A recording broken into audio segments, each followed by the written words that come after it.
As a woman who loves to travel, perhaps there is one story you're afraid to remember. These two women never returned home.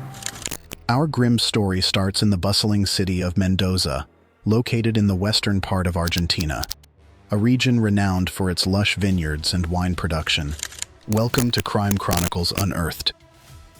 Here we meet 21-year-old Marina Menegazzo and 22-year-old Maria Jose Coni, two promising young university students with bright, smiling faces that embody youth, vitality, and hope for the future.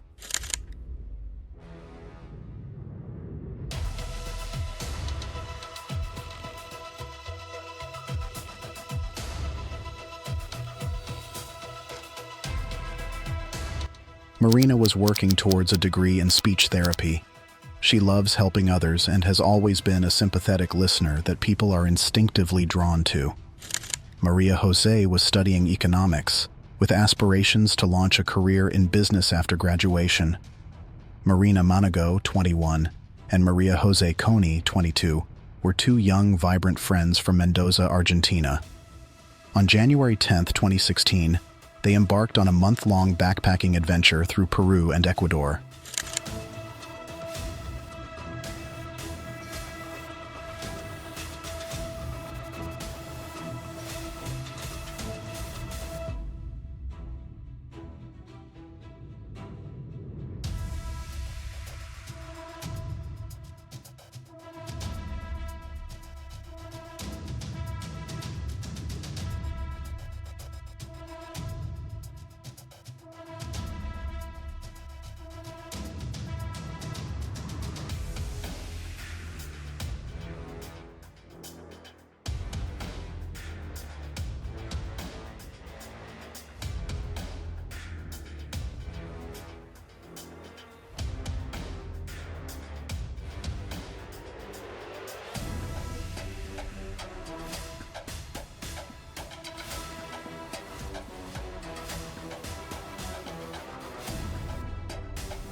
The early days of their trip were filled with joy and wonder. On January 13th, Instagram posts showed them exploring the Peruvian city of Cusco, the historic capital of the Incan Empire. The next day, January 14th, another post displayed scenic shots of the same location. By January 15th, they had traveled to Machu Picchu to see the iconic lost city of the Incas for themselves. They spent several days, January 15th to 18th, marveling at stone temples veiled in mist and adorning their feeds with photos snapped at the famous Sun Gate overlook.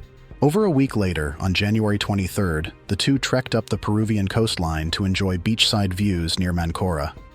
January and early February passed with stops at Ecuadorian hotspots like Montañita and San Antonio. By February 6th, they celebrated their journey together in Baños. Posts were flooded with beaming smiles under Playa Canela's sunset, two friends living out their wildest dreams. On February 10th, reunited at last with two travelers from home, the foursome posed for one final group shot. For Marina and Maria, though, the adventure was just beginning. As their friends departed back to Argentina on February 13th, they basked in a few stolen days of solitude, soaking up more Ecuadorian treasures.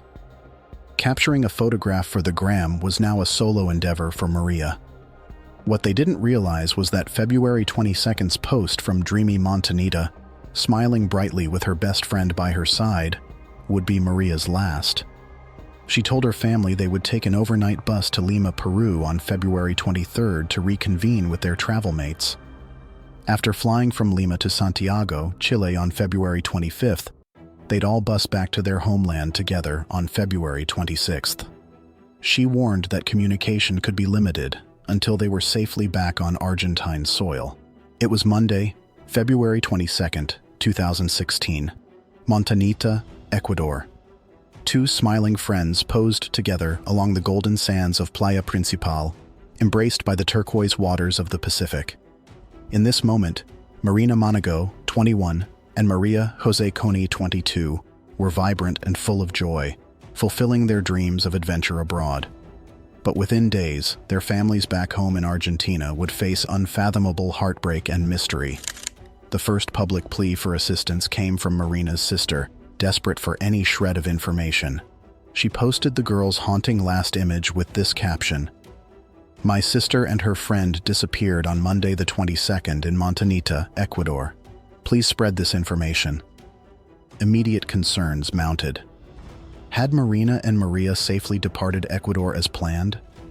Panicked families urgently contacted airlines, but were informed passenger details could only be released with a court order.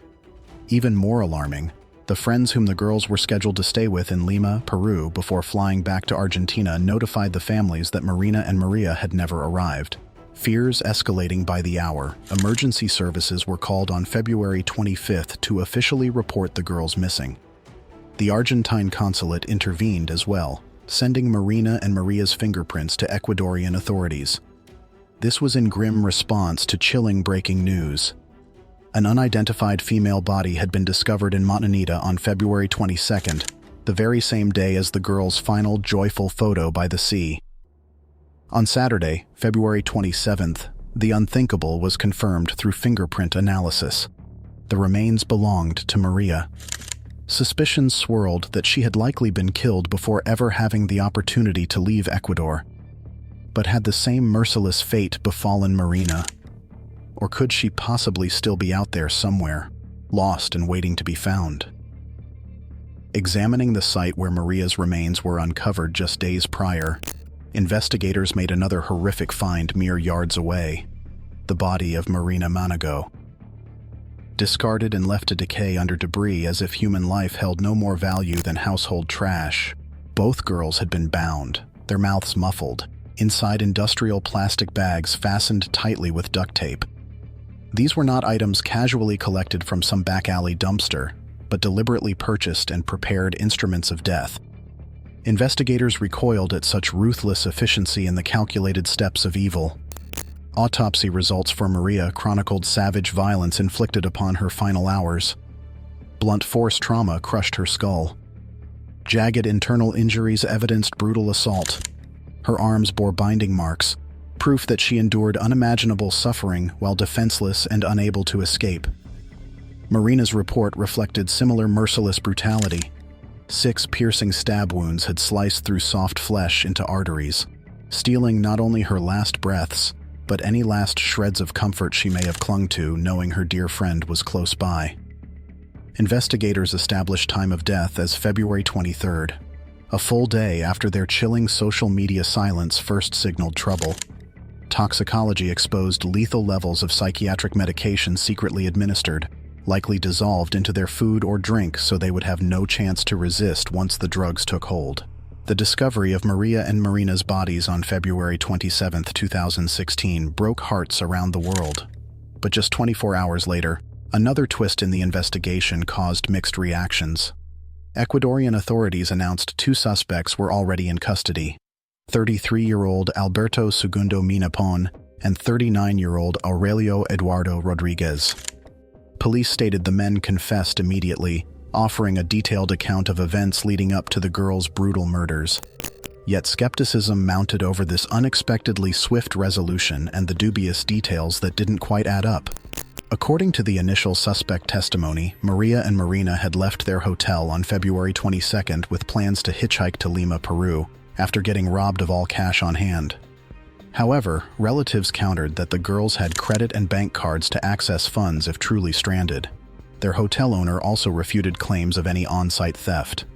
The story then shifted to say the girls stopped for water at a local bar with no money to pay. The owner corroborated serving them, but doubts plagued the families on how 2 savvy young travelers with ample resources had ended up suddenly penniless if no cards were stolen too.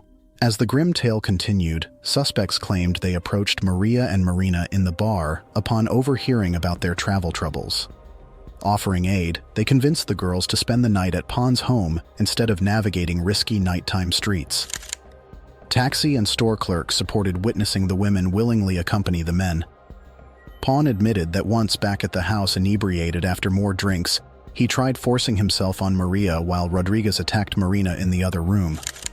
Upon hearing screams, Pon discovered Marina had already been killed. In a rage, he violently lashed out at Maria, hitting her in the head with a stick, and killed her instantly. After confessing, Pon said he wrapped Maria and Marina's bodies in plastic bags and tape. He used a cart to move them half a mile to a remote beach site, but to grieving families, parts of his story still seemed strange. First, marks on both girls' wrists didn't fit Pon's claim that Maria died resisting him. And why did officials ignore traces of potent drugs found in their blood? Next, would two worldly young women suddenly have no money or cards? None of it added up. Relatives thought a bigger, hidden crime network could be behind this, and that Ecuador was covering it up. Witnesses backing the official story also raised suspicions since they were tied to Pon and Rodriguez. And only 3 locals saw Marina and Maria that night out of over 5,000 town residents? Seemed unlikely. Finding the bodies yards apart days between also seemed odd. Wouldn't a careful killer hide both remains together? In addition, why would the girls trust unfamiliar men, Pon and Rodriguez, instead of other Argentine travelers? The timeline remained filled with unexplained gaps. When visiting the crime scene, one victim's brother claimed seeing syringes on the floor that suddenly vanished when he asked police about them. Growing errors signaled sloppy handling of evidence.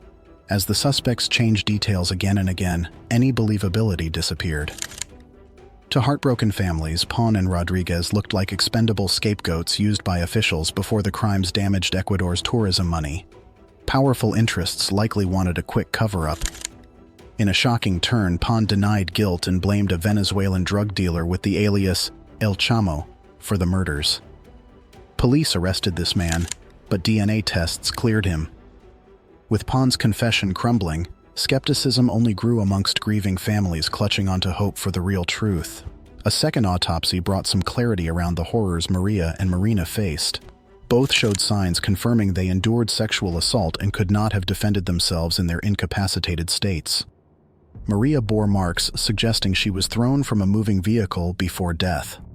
Toxicology reports again detected the potent psychiatric drug suppressing free will. New unidentified male DNA samples were uncovered at the scene as well, neither matching Rodriguez nor cleared suspect El Chamo. Just how many attackers had there been? Outrage erupted when officials blamed the girls' travels for inviting danger. A young writer's viral post condemning these attitudes beautifully honored the victims instead.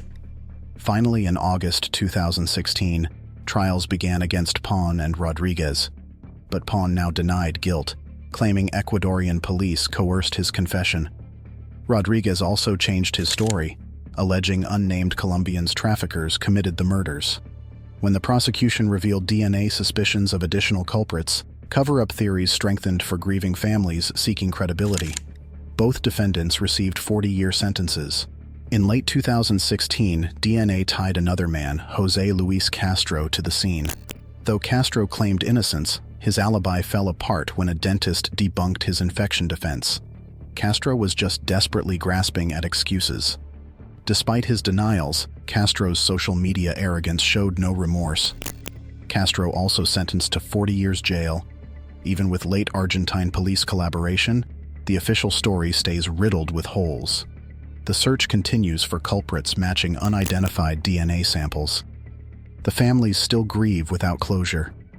No answers can heal the pain of losing daughters so tragically. Society let these young women down. Justice and truth remain out of reach, leaving open wounds where peace should reside. Though the years pass, deep sorrows persist for all who loved Maria and Marina. If you found this mystery interesting, please subscribe to Crime Chronicles Unearthed. We share more strange unsolved cases and true crime stories. I want to study police reports and court files closely. I look at inconsistencies, important evidence, and complicated cold cases that still need justice. The truth is still out there. Please leave any ideas, thoughts, or feelings in the comments below about what happened to Maria and Marina. Check the description below the video for the information I used to piece together this puzzle. Please support this project by hitting like and turning on notifications. Together we can uncover more dark secrets in these crime stories.